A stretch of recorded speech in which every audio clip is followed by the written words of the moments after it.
kita lihat nih, ini salah satu emiten atau perusahaan pergudangan Fast ini dijadwalkan akan melantai di Bursa Efek Indonesia secara kalau kita lihat begitu ya, ini secara sektor bagaimana sih Anda melihat prospek dari sektor pergudangan di tengah ancaman resesi dan perlambatan ekonomi saat ini?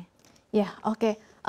Fastland Indonesia ya, atau kodenya FAST, Iya. ini adalah salah satu bisnis di sektor properti dan real estate. Dia bergerak di sewa pergudangan. Nah, ada yang menarik di Fast ini nih, dia sewa pergudangan berupa build to suit, yaitu dia itu sewa gudang, tapi dia bisa request by client. Jadi gudang itu bisa diatur sesuai dengan keinginan klien. Dia juga ada juga berupa dengan general warehouse. Jadi general warehouse ini biasanya dia memiliki kapasitas yang lebih besar daripada pergudangan biasa. Nah, dan yang menariknya lagi nih dari FAST ini nih, dia tuh memiliki klien-klien yang cukup besar, jadi customer-customer besar. Kalau Mbak tahu produknya Aqua, ya itu ada Tirta Investama, itu juga salah satu klien dari Fast tersebut. Lalu juga ada Coca-Cola, kemudian juga ada Indomarko, salah satu distributor produk-produk Indofood. Dan juga yang paling mengejutkan ada BBTN juga. Bank BTN itu dia juga menyewa di Fast tersebut. Jadi menurut saya sih melihat dari sektornya, dia berupa sewa pergudangan dan memiliki klien-klien yang cukup besar. Ya. Dan rata-rata kliennya ini adalah produsen consumer ya, consumer goods. Karena memang istilahnya consumer goods ini kan sekarang lagi sektor yang cukup diminati ya. Karena kalau misalnya kita lihat dari produk domestik bruto Indonesia di kuartal 3 2022 itu mengalami kenaikan sekitar 5%. Nah, terus di dalam produk domestik bruto itu juga ada pengeluaran konsumen rumah tangga, di mana konsumen rumah tangga kan lebih menuju kepada barang-barang konsumer ya. Oke, baik. Yes, produk konsumer. Jadi di sini pada kuartal 3 juga naik sampai 5,39%. Berarti kan menunjukkan bahwa tingkat belanja orang Indonesia itu tinggi gitu ya. Kalau misalkan logikanya dia belanjanya tinggi, terus tadi yang kerjasama dengan Fast itu adalah perusahaan-perusahaan yang bergerak di consumer goods, berarti kan bisa meningkatkan penghasilan dari Fast tersebut juga. Kalau misalkan Coca-Cola atau Aqua dia penjualannya naik, otomatis dia akan menyewa lapak gudang yang jauh lebih besar. Baik, kalau kita melihat tadi begitu ya, kalau misalkan dari sisi kinerja bagaimana sih kalau emiten si Fast ini memang kalau sebelum Fast ini melantai di bursa? Oke, kalau yang nggak lama lagi nih akan melantai di bursa secara kinerja ya? Oke, kalau misalnya kita lihat secara kinerja ya, mungkin kita yang pertama lihat itu adalah dari labanya dulu ya, sebelum kita lihat dari liabilities, ekuitas, sama aset. Cuman memang aset penting dalam sektor properti. Tapi kalau misalnya kita lihat dari IPS atau labanya si Fast tersebut, dia ini mengalami kenaikan dari tahun 2019 hingga kuartal 3 2022. Ya ini kan ada kuartal 3 September 2022 ya. Nah, yang paling menariknya juga itu asetnya dia tuh besar banget.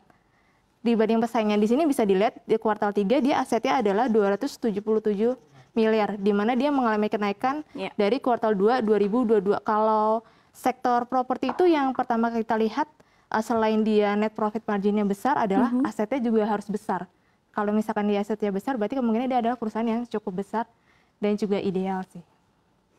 Oke, ini kalau tadi kita lihat nih, ya tadi kalau misalkan kita lihat begitu ya, selain melepas saham juga Fast ini kan berencana menerbitkan waran 140 juta lembar. Ini seperti apa sih pandangan Anda begitu ya, melihat penerbitan waran ini bisa menjadi pemanis bagi investor? Ini gimana nih? Iya.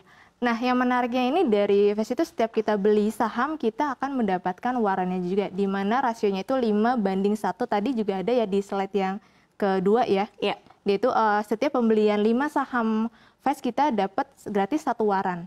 Dan yang paling menariknya lagi itu kita bisa juga 1:5 tadi ya? Yes, mengkonvert juga dari 1 saham menjadi 1 waran menjadi 1 saham si Fast. Cuma nanti ketika tanggal exercise-nya terjadi, yaitu di harga 338 seperti yang tertera di layar tadi ya.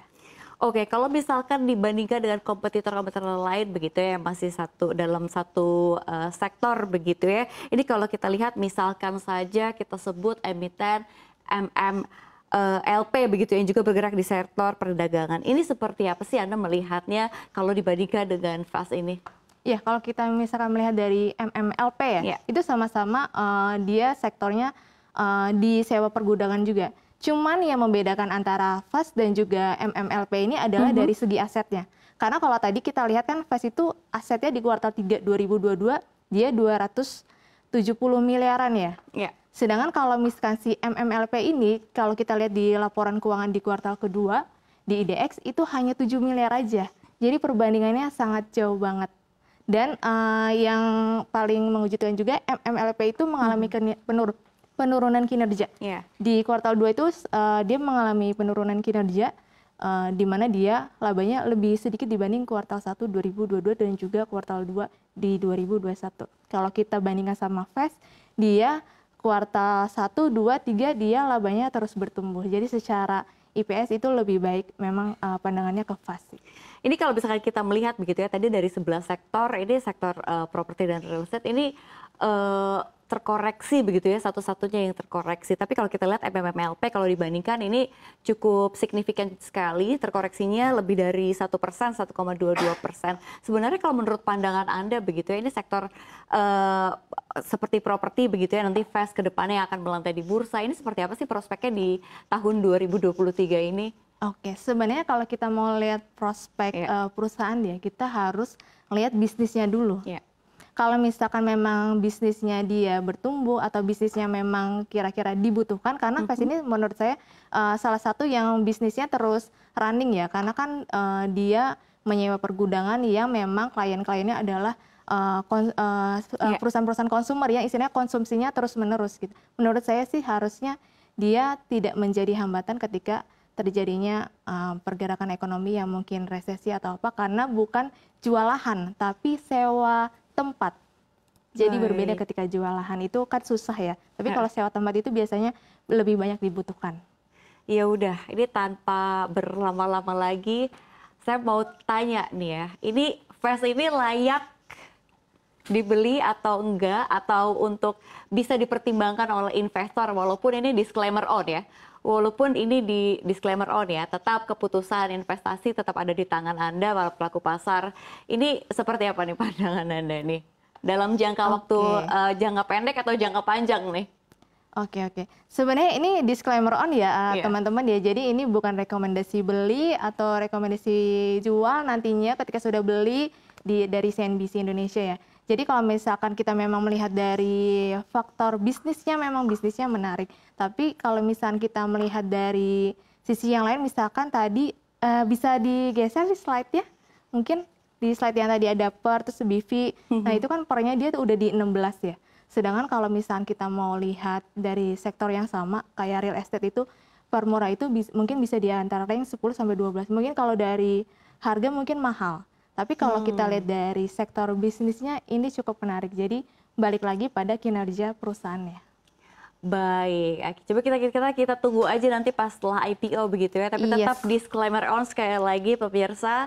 Dan terima kasih Susi, tim riset CNBC Indonesia telah berbagi perspektif terhadap saya saat ini ya di Technical Pundit. Terima kasih atas waktu Anda, sehat dan sukses selalu. Ya, thank you.